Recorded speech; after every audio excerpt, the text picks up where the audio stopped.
Today's topic is phrasal verb.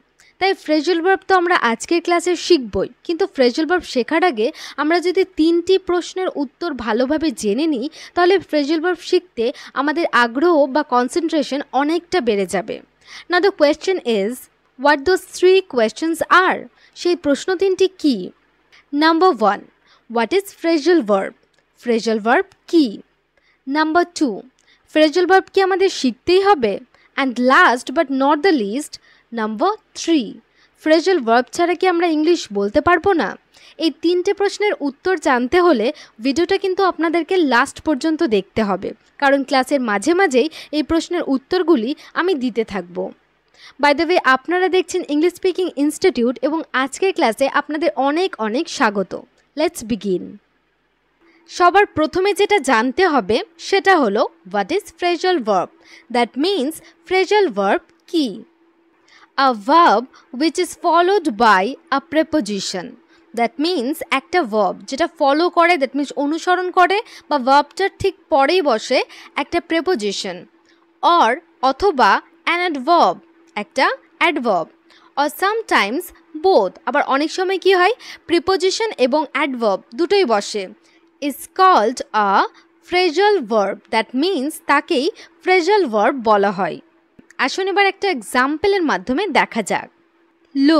Look হলো main verb এবং up হলো প্রেপোজিশন। দ্যাট মিনস একটা মেন ভার্ব এবং তার সাথে একটা প্রেপোজিশন অ্যাড হয়ে এই পুরোটা কি হয়ে গেল? এই পুরোটা হয়ে গেল ফ্রেজাল ভার্ব। আর ফ্রেজাল ভার্বের যেটা সব থেকে ইন্টারেস্টিং ব্যাপার সেটা হলো যখন একটা ভার্ব এবং প্রিপোজিশন অথবা ভার্ব এবং অ্যাডভার্ব বা অনেক সময় ভার্ব প্লাস অ্যাডভার্ব আর প্রিপোজিশন দুটোই অ্যাড হয়ে যখন একটা নতুন ফ্রেজাল ভার্ব তৈরি হয় তখন তার মিনিংটা পুরোপুরি চেঞ্জ হয়ে যায়, মানে তার অরিজিনাল মিনিংয়ের থেকে পুরোপুরি আলাদা হয়ে যায়। আর সেটা কিভাবে হচ্ছে চলুন এবার সেটা দেখে ফেলি। Figure out. প্রথমেই যেটা আমরা খেয়াল করব সেটা হলো উচ্চারণটা। এর উচ্চারণ আমরা এইভাবে করব, ফিগার। আমরা আর এর উচ্চারণ কিন্তু পুরোপুরি করব না, আমরা বলবো ফিগার আউট, ফিগার আউট।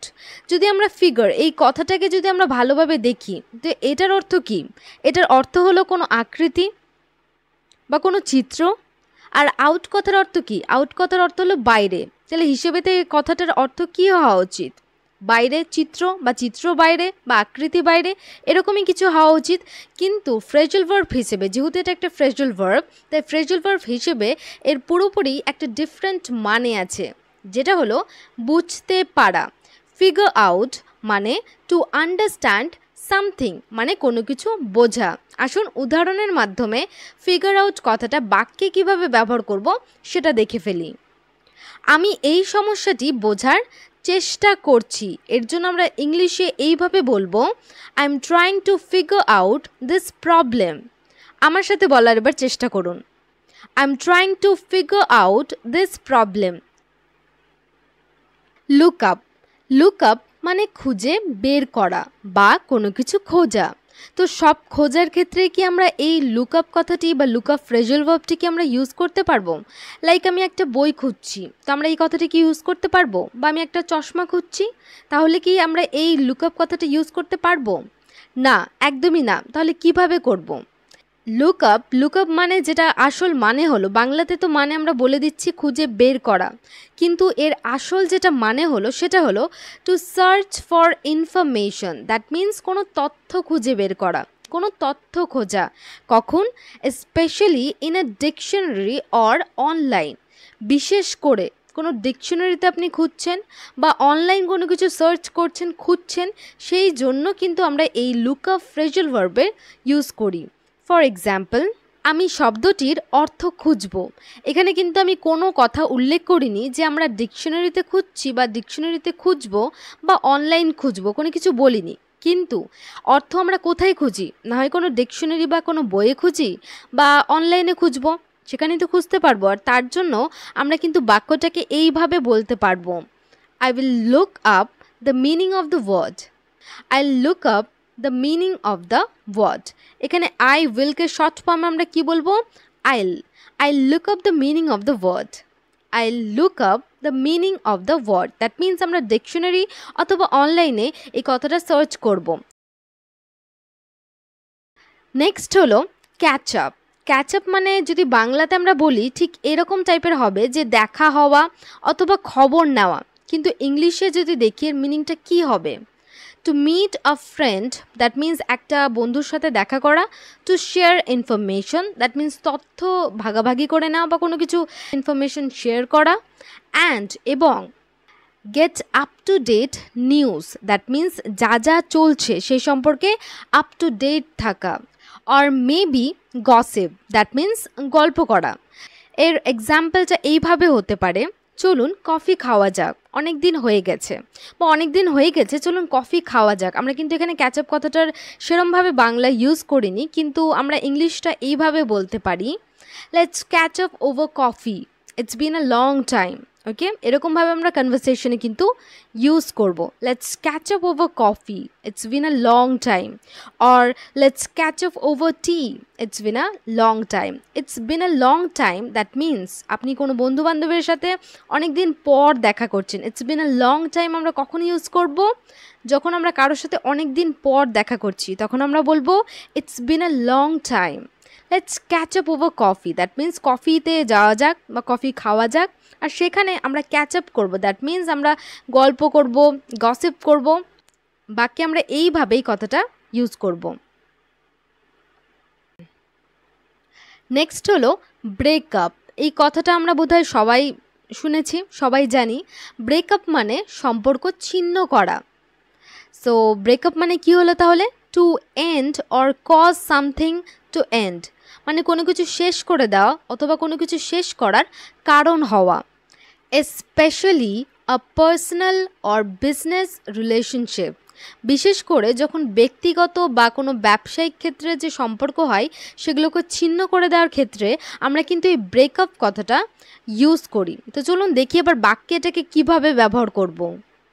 কয়েক মাস আগে আমাদের ব্রেকআপ হয়, আমরা কিন্তু এইভাবেও কথা বলতে পারি। পুরোপুরি ইংলিশ সেন্টেন্স একটা বলার আমাদের কোনো দরকার নেই যদি আমরা না পারি। আমরা কিন্তু এইভাবেও ফ্রেজাল ভার্ব ইউজ করে নিজেদের ডেলি ইউজ কনভারসেশনে কিন্তু ব্যবহার করতে পারি। এতে করে ফ্রেজাল ভার্বটা আমাদের বেশি দিন মনে থাকবে। বিকজ যদি আমরা ভাবি যে ফ্রেজাল ভার্ব ইউজ করা মানে সেন্টেন্সে ইউজ করা, সেই ক্ষেত্রে সেন্টেন্স না পারলে আমরা তো ফ্রেজাল ভার্বে ইউজ জীবনও করতে পারবো না, আর সেক্ষেত্রে আমাদের শেখাও হবে না। আমরা এটা সবাই জানি যে ফ্রেজাল ভার্ব লিটল কনফিউজিং হয়, মানে আমরা ভুলে যাওয়ার সম্ভাবনাটা বেশি থাকে। তো এইভাবে যদি আমরা বাংলা আর ইংরেজি মিশিয়ে যদি আমরা বলি, দেখবেন ফ্রেজাল ভার্বটা আপনাদের খুব সহজেই মনে হয়ে যাচ্ছে এবং ভুলে যাওয়ার সম্ভাবনাটা অনেকটা কম হয়ে গেছে। সো আমরা এইভাবেও কথোপকথনে ব্যবহার করতে পারি যে কয়েক মাস আগে তাদের ব্রেকআপ হয়। এটার জন্য ইংলিশটা আপনারা এইভাবে বলবেন, they broke up a few months ago. They broke up a few months ago. এখানে আমরা ব্রোক আপ এটা কেন ইউজ করলাম? কারণ কয়েক মাস আগে হয়ে গেছে, দ্যাট মিন্স পাস্টে কোনো ইনসিডেন্ট হয়ে গেছে। তো ফ্রেজাল ভার্বকে আমরা পাস্ট ফর্মে কিভাবে নিয়ে আসবো? ফ্রেজাল ভার্বের যেটা মেন ভার্ব হয়, এখানে মেন ভার্ব কি? ব্রেক। ব্রেকটা হলো আমাদের মেন ভার্ব। তো ব্রেকের সেকেন্ড ফর্ম কি হবে? That is broke. এইভাবে আমরা ফ্রেজাল ভার্বকে পাস্ট ফর্মে নিয়ে আসতে পারি। সো ব্রেকের second form that is broke, আর তাই জন্য আমরা ইউজ করেছি broke up. They broke up a few months ago, that means তারা কয়েক মাস আগে বা তাদের কয়েক মাস আগে ব্রেকআপ হয়। ওকে, পরের ফ্রেজাল ভার্বটি এবার দেখা যাক। Check in. চেক ইন মানে উপস্থিত হওয়া। তো সব ক্ষেত্রে উপস্থিত হওয়াতে কি আমরা চেক ইন কথাটা ইউজ করতে পারবো? লাইক আমরা যদি কোনো স্কুলে উপস্থিত হই বা কোনো কলেজে উপস্থিত হলাম সেক্ষেত্রে, বা কোনো কারো বাড়িতে গিয়ে উপস্থিত হলাম সেক্ষেত্রে কি আমরা চেক ইন কথাটা ইউজ করতে পারবো? একদমই না। তাহলে কোথায় ইউজ করব? Report arrival and go through procedures. Okay, যখন আমরা কোনো জায়গায় পৌঁছালাম এটা রিপোর্ট করছি, বা কোনো জায়গায় কোনো প্রসিজার্সের মধ্যে দিয়ে আমরা যাচ্ছি, কোনো পদ্ধতির মধ্যে দিয়ে আমাদেরকে যেতে হচ্ছে, তখন কিন্তু আমরা চেক ইন ইউজ করব। লাইক আমরা হোটেলসে চেক ইন করি, এয়ারপোর্টে চেক ইন করি, এইগুলোর ক্ষেত্রে কিন্তু, বা কোনো ক্লিনিকে আমরা চেক ইন করি, তো সেই ক্ষেত্রে আমাদের কিন্তু চেক ইন কথাটা ইউজ করব। এটা কিন্তু আমরা সব জায়গায় ইউজ করতে পারবো না। কারণ যখন আমরা কোনো হোটেলে চেক ইন করি দ্যাট মিন্স আমরা তাদেরকে জানাই যে আমরা সেই জায়গাটাতে পৌঁছে গেছি এবং তারপরে কিছু প্রসিজার্সের মধ্যে দিয়ে আমাদের যেতে হয়। এটা উদাহরণের মাধ্যমে আমরা এইভাবে বলতে পারি, এয়ারপোর্টে চেক ইন করতে ভুলবেন না। এখানে আমরা ব্যবহার করেছি চেক ইন, এর বাংলাটা ব্যবহার না করে আমরা চেক ইন কথাটাকে ডিরেক্টলি ব্যবহার করেছি। কেন? কারণ এইভাবেও আমরা কিন্তু নিজেদের কনভারসেশনে ফ্রেজাল ভার্বে ইউজ করতে পারবো। এটাকে আমরা ইংলিশে এইভাবে বলবো, don't forget to check in at the airport. Don't forget to check in at the airport. Pass out. Pass out মানে অজ্ঞান বা অজ্ঞান হয়ে যাওয়া। অজ্ঞান ছাড়াও পাস আউটের আরও কিন্তু অনেক মিনিং আছে, যেমন কোনো কিছু ডিস্ট্রিবিউট করা, সেক্ষেত্রেও কিন্তু আমরা পাস আউট কথাটা ইউজ করি। আর এর মাধ্যমে আমরা কিন্তু এটাই বুঝতে পারলাম যে একটা ফ্রেজাল ভার্বের যে একটাই মিনিং হবে তা কিন্তু সবসময় সম্ভব না। একটা ফ্রেজাল ভার্বের অনেক মিনিং হতে পারে, যেটা কনটেক্সট ওয়াইজ ভ্যারি করে।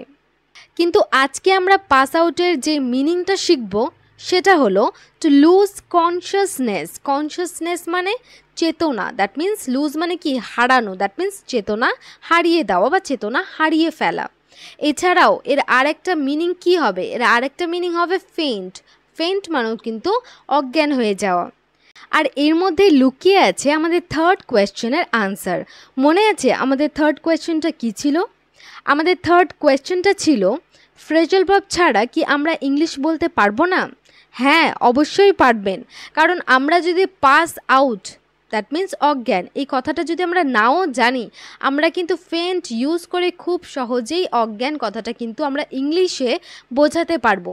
দ্যাট মিন্স আমরা এইটুকু তো বুঝতেই পারছি যে ফ্রেজাল ভার্ব যদি না জানি সেই ক্ষেত্রেও কিন্তু আমরা ইংলিশে খুব সুন্দরভাবে ফ্লুয়েন্টলি কনভারসেশন চালিয়ে যেতে পারবো। ইংলিশ বলতে গেলে ফ্রেজাল ভার্ব জানার কোনো দরকার নেই। চলুন এবার পাস আউটকে কিভাবে আমরা বাক্যে ব্যবহার করব সেটা দেখে ফেলি। গরমে সে অজ্ঞান হয়ে গেল। এর জন্য আমরা বলবো she passed out in the heat. She passed out in the heat. অথবা আপনারা বলতে পারেন she fainted in the heat. Both are same, দুটোরই একই মিনিং। দ্যাট মিন্স গরমে সে অজ্ঞান হয়ে গেল। এখানে আমরা পাসড আউট কেন ইউজ করেছি? কারণ বাক্যটা আমাদের পাস্টে আছে এবং তার জন্যই আমরা পাসের second form that is passed use করেছি। নেক্সট হলো ড্রপ অফ। ড্রপ অফ মানে নামিয়ে দেওয়া। এখন প্রশ্ন হলো কি নামিয়ে দেওয়া? Leave someone or something somewhere. কোনো কিছু বা কাউকে কোনো জায়গায় রেখে দেওয়া বা নামিয়ে দেওয়া, that is called drop off. বা এটাকে আপনারা অন্য কথায় বলতে পারেন ডেলিভার।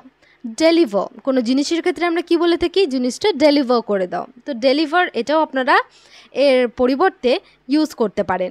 এক্সাম্পল হলো, আমি তোমাকে স্কুলে নামিয়ে দেব। I'll drop you off at school. I'll drop you off at school. Next হলো পুট অফ। পুট অফ মানে বিলম্ব করা। পুট অফ মানে কি হলো? To delay something, that means কোনো কিছু দেরি করা। ফর এক্সাম্পল, বৈঠক এক সপ্তাহের জন্য স্থগিত করা হয়েছে। বৈঠক কি করা হয়েছে? বিলম্ব করা হয়েছে, এক সপ্তাহের জন্য স্থগিত করা হয়েছে। এর জন্য আমরা ইংলিশটা এইভাবে বলবো, the meeting has been put off for a week. The meeting has been put off for a week. Put off মানে কি হলো তাহলে? স্থগিত করা বা বিলম্ব করা।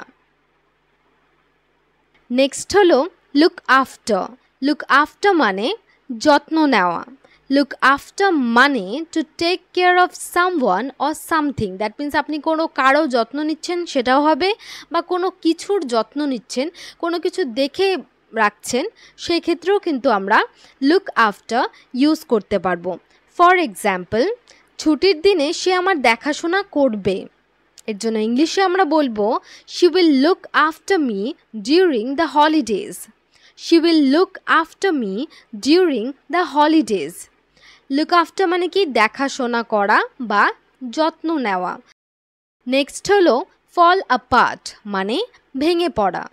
ফল অ্যাপার্টকে আমরা বলতে পারি কোল্যাপস। কোল্যাপস মানেও ভেঙে পড়া, either physically or mentally and emotionally. Physically মানে শারীরিক দিক থেকে ভেঙে পড়া, সেই ক্ষেত্রেও আমরা কিন্তু ফল অ্যাপার্ট কথাটা ইউজ করতে পারি। মেন্টালি মানসিক দিক থেকে ভেঙে পড়া, সেক্ষেত্রেও ইউজ করতে পারি। এবং ইমোশনালি আবেগগত দিক থেকে ভেঙে পড়া, সেই ক্ষেত্রেও কিন্তু ফল অ্যাপার্ট কথাটা আমরা খুব ভালোভাবে ইংলিশে ইউজ করব। চলুন উদাহরণটা দেখে ফেলি। মানসিক চাপে সে ভেঙে পড়েছিল। এখানে আমরা কোন স্টেটের কথা বলছি? মেন্টালি, মানসিক চাপে সে ভেঙে পড়েছিল। He fell apart under mental pressure. He fell apart under mental pressure. Mental pressure মানে কি? মানসিক চাপ। এখানে ফেল অ্যাপার্ট কেন হলো? কারণ ফলের যেটা সেকেন্ড ফর্ম সেটা হলো ফেল। যেহেতু সেন্টেন্সটা পাস্টে আছে, তার জন্য আমরা ফলের সেকেন্ড ফর্ম ফেল ইউজ করেছি। নেক্সট হলো ড্রপ বাই। ড্রপ বাই মানে কি? আসা, কিন্তু কেমন আসা সেটা দেখতে হবে। To pay a visit without planning ahead. Plan মানে পরিকল্পনা করা, আহেড মানে আগে থেকে, উইদাউট মানে ছাড়া। মানে আগে থেকে কোনো পরিকল্পনা ছাড়াই আপনি কারো বাড়িতে আসলেন বা কারোর সাথে দেখা করতে গেলেন, সেই আশাটাকে বলা হয় ড্রপ বাই। ফর এক্সাম্পল, কাজের ফাঁকে কিছুক্ষণের জন্যে তোমার কাছে ড্রপ বাই করব। এখানে আমরা ড্রপ বাই কেন লিখেছি? কারণ আমরা এইভাবেও কনভারসেশনে এই কথাটাকে ইউজ করতে পারি, ড্রপ বাই করব। এর ইংলিশটা আমরা এইভাবে বলতে পারি, I'll drop by your place for a while during my work break. I will drop by your place for a while during my work break.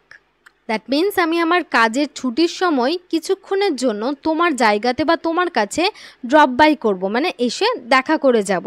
এইভাবে এর সেন্সটা বসবে। নেক্সট হলো টার্ন আপ। টার্ন আপ মানে পৌঁছানো। এখন কোথাও পৌঁছে গেলেই কি আমরা টার্ন আপ কথাটা ইউজ করতে পারবো? একদমই না। তাহলে কিভাবে করব সেটা দেখে নিন। To arrive at a place মানে কোনো জায়গায় পৌঁছানো, স্পেশালি আনএক্সপেক্টেডলি। আনএক্সপেক্টেডলি মানে কোনো প্রত্যাশাই ছিল না সেখানে পৌঁছানোর, বাট সেখানে পৌঁছে গেছি। অল অফ এ সাডেন মানে হঠাৎ করেই পৌঁছে গেছি, সেই ক্ষেত্রে কিন্তু আমরা এই turn up phrasal verb use করব। ফর এক্সাম্পল, আমরা পার্টিতে ঠিক সময়ে পৌঁছালাম বা হঠাৎ করেই পৌঁছে গেলাম ঠিক সময়ে। এর জন্য আমরা ইংলিশটা এইভাবে বলতে পারি, we turned up at the party on time. We turned up at the party on time. That means আমরা হঠাৎ করেই ঠিক সময়ে পার্টিতে পৌঁছে গেলাম, মানে একদম আনএক্সপেক্টেডলি ব্যাপারটা হয়ে গেল। নেক্সট হলো break down. Break down that means কাজ বন্ধ করা। When a machine or a vehicle stops working suddenly, that means যখন কোনো মেশিন অথবা কোনো যানবাহন স্টপ মানে বন্ধ করে দেয়, ওয়ার্কিং সাডেনলি হঠাৎ করেই যখন কাজ করা বন্ধ করে দেয়, সেই অবস্থাটা বোঝানোর জন্য আমরা break down phrasal verb use করতে পারি। ফর এক্সাম্পল, গরমের কারণে রাস্তার মাঝখানে গাড়িটি কাজ বন্ধ করে দেয়, মানে গাড়িটি থেমে যায়। এর জন্য ইংলিশটা এইভাবে বলতে পারবো, the car broke down in the middle of the road due to the heat. The car broke down in the middle of the road due to the heat. মানে গরমের কারণে গাড়িটি কি করলো? কাজ বন্ধ করে দিল। Come across. Come across মানে পাওয়া। Come across মানে কি হলো তাহলে? To meet, that means দেখা করা। Or find মানে খোঁজা বা পাওয়া, খুঁজে পাওয়া। Someone, that means কাউকে, or something বা কিছু। বাই চান্স, দ্যাট মিন্স হঠাৎ করে। হঠাৎ করে যদি আপনি কারোর সাথে আপনার দেখা হয়ে গেল বা আপনি কোনো কিছু খুঁজে পেয়ে গেলেন, তখন কিন্তু আমরা ইউজ করব এই কাম অ্যাক্রস কথাটা। আদারওয়াইজ কিন্তু কোনো কিছু পেলাম সেক্ষেত্রে ইউজ করব না। হঠাৎ করে কোনো কিছু পেলাম সেই ক্ষেত্রে আমরা কিন্তু কাম অ্যাক্রস কথাটা ইউজ করব। ফর এক্সাম্পল, রাস্তা দিয়ে হাঁটতে হাঁটতে সে একটা পুরনো মন্দিরের দেখা পেল। While walking down the streets, he came across an old temple.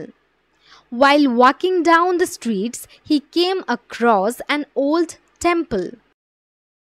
আজকে লাস্ট ফ্রেজাল ভার্ব হলো ওয়াক আউট।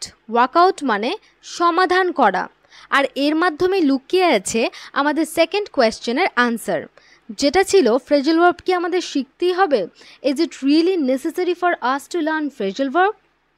এর উত্তরটা হবে অবশ্যই, অফকোর্স আপনাদের ফ্রেজাল ভার্ব শিখতেই হবে। এই শব্দটাকে লক্ষ্য করুন, ওয়ার্ক, ওয়ার্ক মানে কি? কাজ করা, এবং আউট, আউট মানে কি? বাইরে। যদি আমরা ফ্রেজাল ভার্ব না শিখি তাহলে এটাকে আমরা কিভাবে উচ্চারণ করব, কিভাবে বলবো? এর বাংলাটা কি হবে? ওয়ার্ক আউট, দ্যাট মিন্স বাইরে কাজ করা। কিন্তু সেটা কি আমরা বোঝাতে চাইছি? একদমই না। আমরা কি বোঝাতে চাইছি? ওয়ার্কআউট মানে সমাধান করা। কনটেক্সট ওয়াইজ আমরা কি বোঝাতে চাইছি? বোঝাতে চাইছি ওয়ার্কআউট মানে সমাধান করা। কিন্তু আমরা যদি ভার্বের অরিজিনাল মানে দেখি বা অরিজিনাল মিনিং দেখি, আমরা বুঝতে পারবো এখানে তো লেখা আছে বাইরে কাজ করা। তো কোনো জায়গায় যখন আমরা কোনো কিছু পড়ছি, লাইক কোনো আর্টিকেলস পড়ছি বা কেউ কোনো স্পিচ দিচ্ছে, কোনো কথাবার্তা হচ্ছে, আমরা ইংলিশে কোনো কিছু শুনছি, তখন যদি ওয়ার্ক আউট কথাটা ইউজ হয় আমরা তো মানে বুঝতে পারবো না, কারণ আমরা ফ্রেজাল ভার্ব পড়িনি, আমরা ফ্রেজাল ভার্ব সম্বন্ধে কিছু জানি না। তো আমরা এটাকে এইভাবেই বলবো যে বাইরে কাজ করা, কিন্তু এর মানে বাইরে কাজ করা হবে না, এর মানে হবে সমাধান করা। টু সলভ আ প্রবলেম মানে কোনো সমস্যার সমাধান করা, আর ফাইন্ড আ ওয়ে বা কোনো কিছু, কোনো পথ খোঁজা। টু ডু সামথিং, কোনো কাজ করার কোনো একটা পথ খোঁজা, এটার মানে হবে এরকম। কিন্তু ফ্রেজাল ভার্ব যদি আমরা না শিখি তাহলে কিন্তু কোনোদিনই আমরা বুঝতে পারবো না এটার অ্যাকচুয়াল মিনিংটা কী, এবং তার জন্য আমরা কিন্তু সবসময় পিছিয়ে পড়ব। চলুন এবার দেখে ফেলি বাক্যে এটাকে আমরা কিভাবে ব্যবহার করব। আমরা একসাথে এই সমস্যাটির সমাধান করতে পারি। We can work out this problem together. We can work out this problem together. তাহলে আজকের ক্লাস আমাদের এখানেই শেষ হলো, কিন্তু আপনারা কোথায় যাচ্ছেন? আপনাদের কাজ কিন্তু শেষ হয়নি, আপনাদের জন্য হোমওয়ার্ক অপেক্ষা করছে। তো এই হলো আপনাদের আজকের হোমওয়ার্ক। এই ব্ল্যাঙ্কসগুলোর মধ্যে কোথায় কোন ফ্রেজাল ভার্ব বসাতে হবে সেটা বুঝে বুঝে করার চেষ্টা করুন, এবং কমেন্ট সেকশনে কিন্তু জানাতে ভুলবেন না। আর ভিডিওটি ভালো লাগলে অবশ্যই লাইক এবং শেয়ার করে দেবেন, এবং চ্যানেলে নতুন হয়ে থাকলে চ্যানেলটি সাবস্ক্রাইব করতে কিন্তু ভুলবেন না। আজকের জন্য এইটুকুই, আবার দেখা হবে অন্য ক্লাসে। Thank you for watching.